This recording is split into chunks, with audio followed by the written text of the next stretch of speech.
کل نفس ذائقۃ الموت وإنما توفون أجوركم يوم القيامة فمن زحزح عن النار وأدخل الجنة فقد فاز وما الحياة الدنيا إلا متاع الغرور. ایک تو ہم لیٹ ہو گئے، اس کے لیے ہمارے بھائیوں سے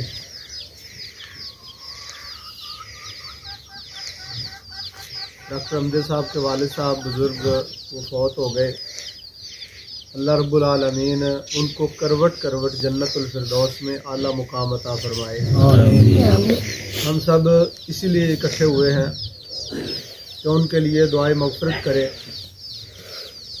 اس دنیا میں ہر چیز پر لوگوں کا اختلاف موجود ہے. مولویوں کا اختلاف ہے آپس میں، کوئی کس فرقے والا ہے، کوئی کس فرقے والا ہے، کوئی کس فرقے والا ہے. ڈاکٹروں کا آپس میں اختلاف ہے، کوئی ہومیوپیتھک، ایلوپیتھک، انگریزی، حکیم، ایک دوسرے کے اختلاف موجود ہے. لیکن موت دنیا کی ایسی حقیقت ہے جس میں کسی کا کوئی اختلاف نہیں. آج 25 دسمبر ہے، عیسائی پوری دنیا میں عید منا رہے ہیں. وہ ان کا غلط عقیدہ ہے، ہمیں علم ہے اس چیز کا، ہم مسلمانوں کو پتہ ہے ان کا غلط عقیدہ ہے. عیسیٰ علیہ السلام کے بارے میں قرآن مجید نے ہمیں عیسیٰ علیہ السلام کے بارے میں بہترین عقیدہ عطا فرمایا. اللہ رب العالمین نے ماں بیٹے کی اتنی بہترین وضاحت کی ہے قرآن مجید کی سورہ مریم میں، آپ پڑھے تو حیران رہ جائیں. جتنی عزت قرآن دیتا ہے عیسیٰ علیہ السلام کو، جتنی عزت اللہ نے اسلام نے دی ہے، اتنی آپ کو بائبل میں عیسائیوں کے پاس نہیں ملے گی. آج وہ عید منا رہے ہیں لیکن ہماری عید نہیں ہے، ہماری عیدیں اور ہیں. واحد ایک چیز ہے موت، جس میں کبھی کسی نے کوئی اختلاف نہیں کیا. وہ چاہے دہریے وہ اللہ کو نہ ماننے والے بھی کہتے ہیں کہ ایک دن ایسا آئے گا کل من علیہا فان ویبقى وجہ ربک ذو الجلال والاکرام. اس دنیا نے ہم دیکھ رہے ہیں موت کا کوئی ٹائم نہیں ہے. بچے بھی جا رہے ہیں، جوان بھی مر رہے ہیں، بوڑھے بھی جا رہے ہیں. ہم روزانہ اپنے ہاتھوں سے کفن دیتے ہیں، نہلاتے ہیں، غسل دیتے ہیں، ان کی قبر کھودتے ہیں، دفن کر کے اوپر مٹی ڈال کے آ جاتے ہیں، پھر بھول جاتے ہیں. شاید اللہ رب العالمین نے الذین اذا اصابتهم مصیبہ قالوا انا للہ وانا الیہ راجعون، اس کا ترجمہ نہیں سمجھ سکے ہم. انا للہ وانا الیہ راجعون. گھر میں جائیں، قرآن مجید کھولیں اردو والا، اس میں ترجمہ پڑھیں، آپ حیران رہ جائیں گے. آپ نے پوری زندگی یہ لفظ زبان سے ادا کیے ہوں گے، ان کا حقیقی ترجمہ کیا ہے؟ انسان کا دل ڈر جاتا ہے واللہ. انا للہ، بے شک ہم اللہ کے ہیں، وانا الیہ راجعون، اور ہم نے اللہ کے پاس ہی واپس لوٹ کے جانا ہے. یہ کتنی بڑی حقیقت ہے، ہم اللہ کے ہیں. ادھر سے اللہ اکبر ہوتی ہے، ہم اللہ کے ہیں لیکن ہمارا کاروبار شاید ہمارا اپنا ہے. ہم اللہ کے ہیں، اپنی مرضی سے گھر چلانا ہے. ہم اللہ کے ہیں، ہمارے گھر کا ماحول، بیوی بچوں کی تربیت، سارے معاملات، ہم نے کون سا کس طریقے سے کاروبار کرنا ہے، وہ سارا اپنی مرضی کا. انا للہ، مرنے سے پہلے بھی اور مرنے کے بعد بھی انا للہ، ہم اللہ رب العالمین کے ہیں. جیسے اللہ رب العالمین ہمیں حکم ارشاد فرمائیں گے، رسول اللہ صلی اللہ علیہ وسلم ہمیں اس کی وضاحت فرمائیں گے، اس طریقے سے ہم ساری زندگی بسر کریں گے. یہ ہوتا ہے مسلمان. وہ چلے گئے ہیں بزرگ ڈاکٹر صاحب کے والد صاحب. کوئی دن ایسا بھی آنا ہے جیسے وہ گئے ہیں، ایسے ہمارا بھی کسی دن دعا کا وقت ہوگا. ہر بندے نے جانا یار، کسی نے ادھر بیٹھ نہیں رہنا. آج ان کے دعا کے لیے ہم اکٹھے ہوئے ہیں، کل کو ہماری دعا ہونی ہے. تو کم از کم اسلام کے حوالے سے اتنا ضرور سوچیں کہ جس چیز نے مرنے کے بعد کام آنا ہے، ہم وہ چیزیں اکٹھی کریں. اگر ہم کسی سفر پہ جاتے ہیں تو ادھر جس چیز کی ضرورت ہوتی ہے وہ چیزیں ساتھ لے کے جاتے ہیں. سردیوں کا سفر ہو تو سردیوں والے کپڑے لے کے جاتے ہیں. کوئی بندہ پتلے کپڑے بریک سے لے کے چلا جائے سردیوں میں تو لوگ کہیں گے بے وقوف ہے. ادھر ضرورت نہیں ہے, ادھر ضرورت ہے کمبل کی, گرم چادروں کی, گرم کپڑوں کی, اور یہ لے جا رہا ہے کون سے گرمیوں والے کپڑے.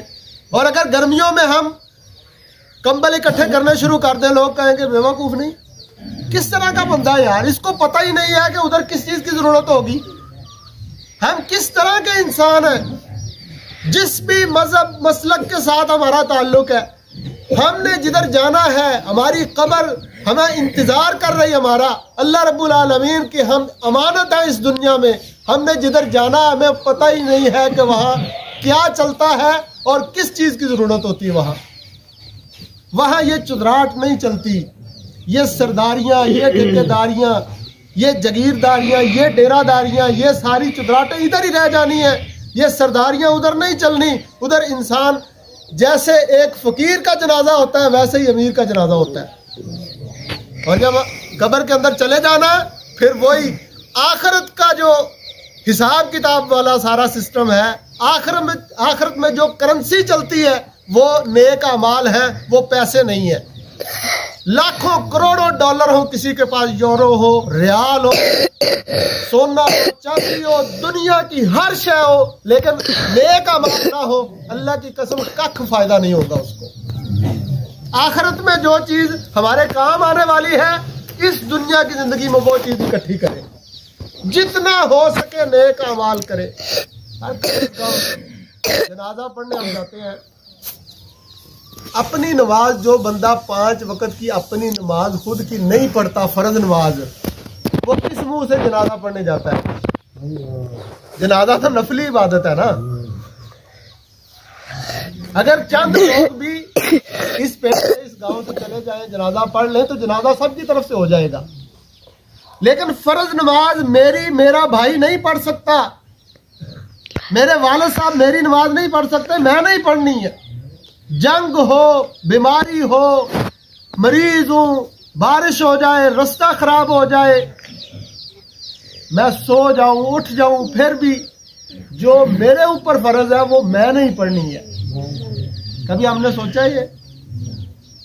اس سے پہلے کہ لوگ ہماری نماز پڑھیں ہمیں اپنی نماز خود پڑھنی چاہیے.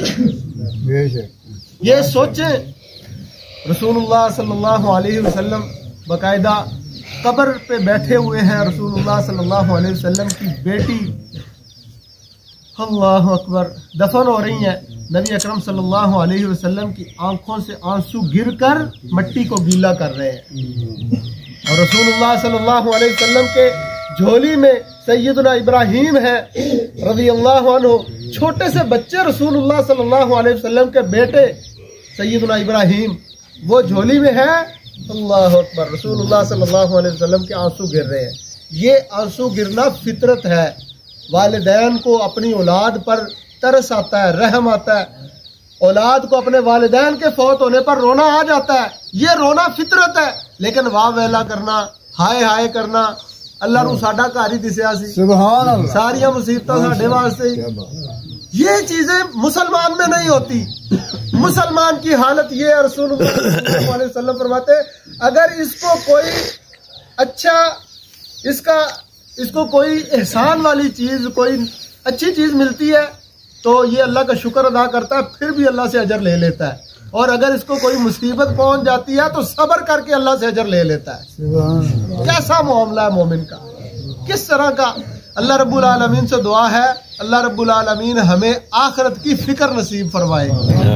ہم سوچیں ہمارے گھروں کا ماحول, ہمارے کرنے کے کام کیا ہے اس دنیا میں, زندگی میں رہتے ہوئے ہم نے کیا کرنا ہے, کون سی چیزیں ہم نے اکٹھی کرنی ہے. یہ نہ ہو کہ ہم نے گرمی کے سفر کے لیے سردی کے کپڑے اکٹھے کر رہے ہوں, ایسی چیزیں اکٹھی کر رہے ہیں, ایسی ساری چیزیں اکٹھی کر کے لے جائیں جن چیزوں کا آگے کخ فائدہ نہ ہو, کوئی فائدہ نہ ہو. ایسی چیزیں ہم زندگی میں اکٹھی نہ کریں. بالکل وہ چیزیں لازمی اکٹھی کرنی ہے جن کے بغیر آخرت میں کوئی چارہ نہیں ہے. اور وہ کیا ہے, والباقیات الصالحات خیر عند ربک ثوابا. اللہ رب العالمین کے ہاں اجر ثواب تو یہ نیکیاں ہوں گی. نیکیاں کون سی ہیں یار؟ مولویوں کوئی نہیں, آپ سب کو نہیں پتا نیکیاں کون کون سی ہیں؟ کس کو نہیں پتا یا مسئلہ صرف وذکر فإن الذکری تنفع المؤمنین. مجھ سے زیادہ ایک قاری صاحب بیٹھے ہوئے، ہم سے زیادہ مسائل عوام کو پتا ہوتے ہیں بعض دفعہ. کون سا ایسا مسئلہ جس کا آپ لوگوں کو نہیں پتا، ہمیں زیادہ اس کا پتا ہوگا. ہر چیز کا پتا تو ہے.